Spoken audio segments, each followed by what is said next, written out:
opens up really wonderful vistas for prayer, right?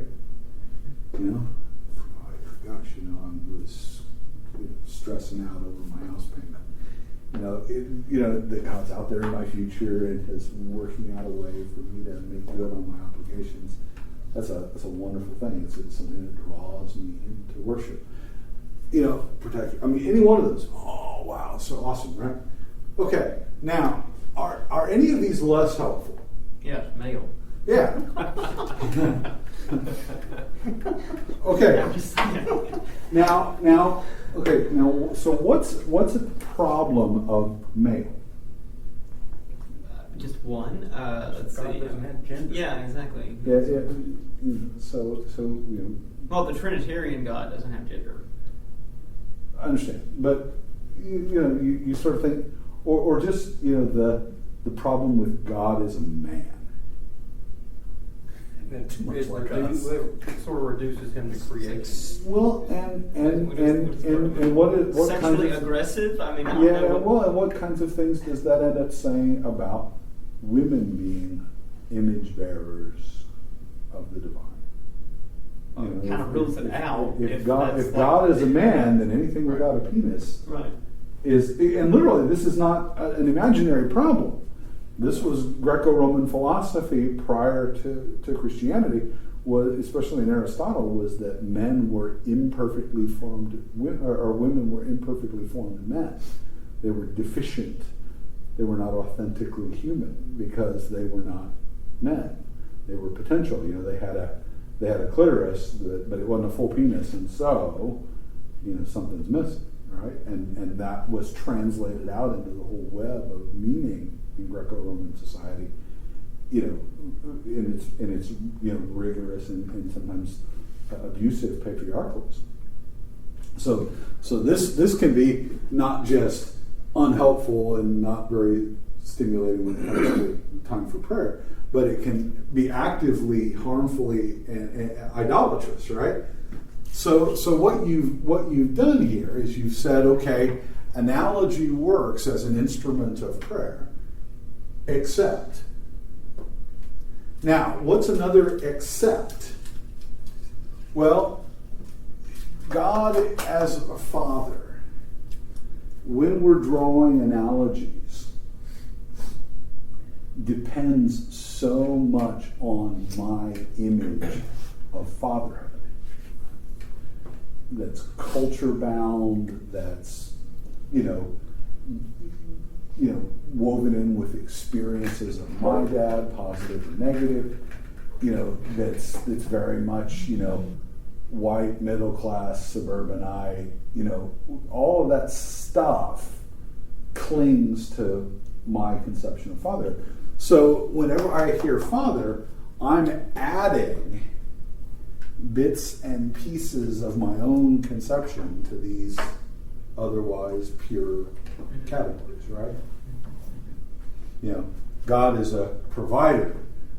In prosperity teaching, anybody in the classes that are geeked about the prosperity gospel, Jehovah Jireh, my provider, is horribly abused. God's got to buy Creflo Dollar a $70 million jet. I drive a Cadillac because God loves me. And whenever I think about God providing for me, it's always got dollars and cents attached to it. Terribly materialistic, right? God is a protector. So that God's laying down on the job and God suddenly absented himself on 9/11. That God's, where was God when that thing happened? And it's laden with expectations about what counts as being protected. And disciplinarian, how many times, have you been wrongfully disciplined, badly disciplined, too lenient, too lax, too authoritarian, too abusive? You've got all this stuff that clings to your concepts, right? Well, Dionysius says that that's okay. But you have to recognize that whether it's fatherhood or provider, protector, or creator, or any of these others, that God his relationship to a concept or to a metaphor. The metaphor doesn't give meaning to God, but that God gives meaning to the metaphor. And therefore, God will always exceed these boxes that our concepts might put him in.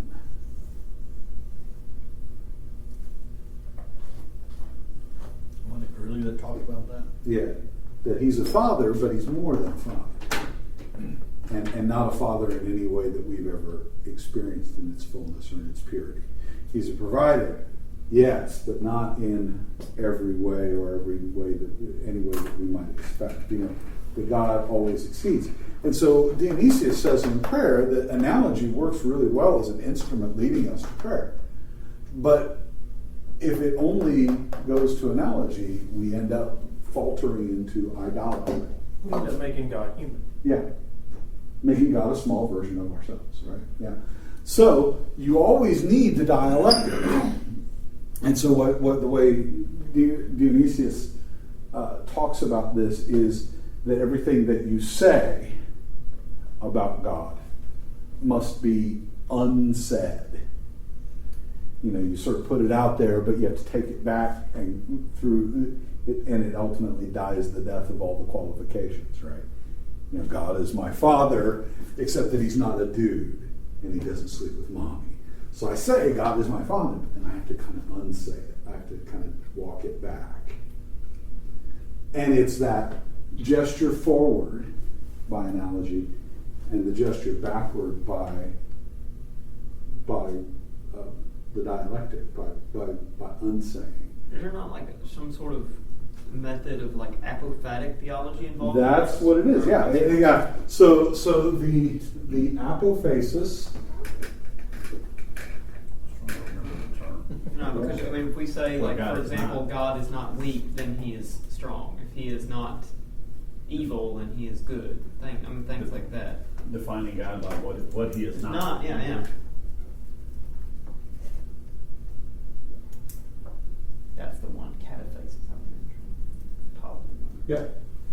Yeah, this is saying, and in Dionysius is unsaying. And if you really want to understand all of this thinking in a proper relationship in Catholic theology, that we camp out on this analogical thinking and rightly valorize it and validate it and defend it because it's important. But ultimately, there is always a cataphatic qualification, a cataphatic unsaying. And that becomes a way of movement in prayer. And this is, if you understand how prayer works, contemplation works, this is the very substance of it, is the saying, wandering out into the analogies that God gives to us, but then always recognizing that God, you are beyond my conceptions, beyond my definitions, beyond the conceptual boxes I want to put you in. You are ultimately known only to yourself. And so that I experience you not as light and illumination, but often and more profoundly as darkness. That you are as you know yourself to be, not as I would know you. And so Greeley's right, I think, in saying that we need to have those two in proper balance. And there's good Catholic dogmatic language that requires us to do that. Second Council of Orange, I don't remember when the date is, but the Second Council of Orange has a really wonderful little definition when it talks about the analogical imagination, or the analogy of being is the way that the Orange does this. It says, for every similitude between ourselves and God, that similitude is exceeded by an even greater dissimilitude. So in every way that God is like us, that likeness is superseded, exceeded by an even greater and even infinite dissimilitude or unlikeness.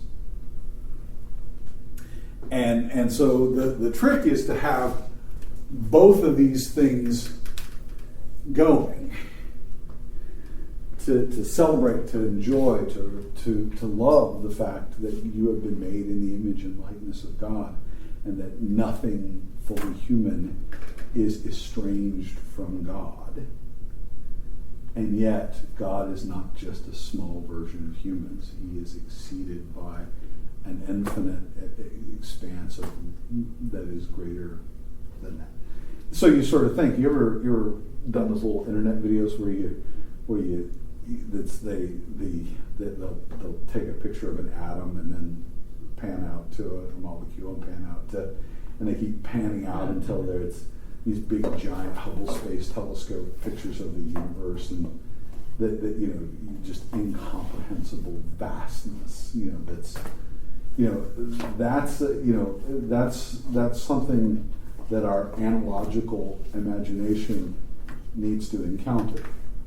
That God likes to show up at our parties, and likes it when we draw pictures of Him, and likes it when we talk about His maternal image, be a reflection on His mother.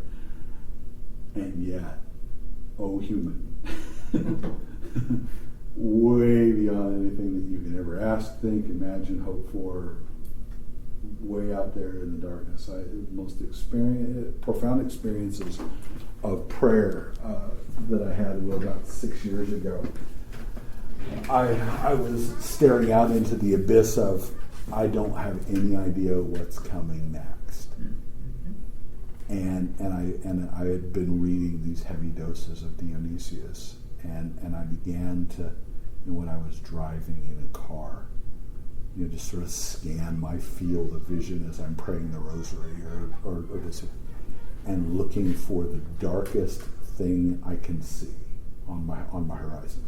This sort of shadow of trees, over here, or some dark space, just something occluded or more darkly colored. Anything dark that I could find, and start to find myself meditating, on the darknesses, and saying, perhaps that's where I will find you. that in the dark night of the soul, it was where St. John of the Cross, sort of found God. Those moments of apophatic, alienation. You know what? I reversed those. Cataphasis should be analogy. Apophasis is a word. Sorry about that. But anyway, that's basically my spiel for the night. Questions, thoughts, or just get us out of here? I do have a request. Okay. That the visitation starts at 9 tomorrow for Durant's mom. Okay. And we've talked a little bit. I just didn't know if we could start just a little bit later. Maybe order lunch or order pizza, or everybody bring their own lunch and stay here or something like that. And just to make up for the time, so we can just go by and give Durant a hug and just. Would anybody object to just going like a half hour or not, whatever, later? Like adding it on to the end of the day? So I'm happy to do anything that you guys want to do. My wife is taking our girls up to Indiana to visit family, so I'm literally surviving on beer and frozen pizza. So that's good. Sounds pretty good. Yeah, but I don't want to speak for the group. Honest to God, it would really help me not to have to get up at 7 and drive all the way over here. So what time do you guys want to start tomorrow? And then we'll just push back and adjust the visitation is from 9 to 10. My way of thinking is if I got there like at 8:30, when they open the door, we can do the visit. He's going to have so many people there, but just so he can see me, and that'll give you a chance really to take my mom and then take her home and then come here if we were to start 10. Is that? Yeah, you want to pop. What I can do is this: we don't have anybody presenting tomorrow on You're not presenting tomorrow? Hurtado. I'm out in the afternoon. You're doing yours in the afternoon.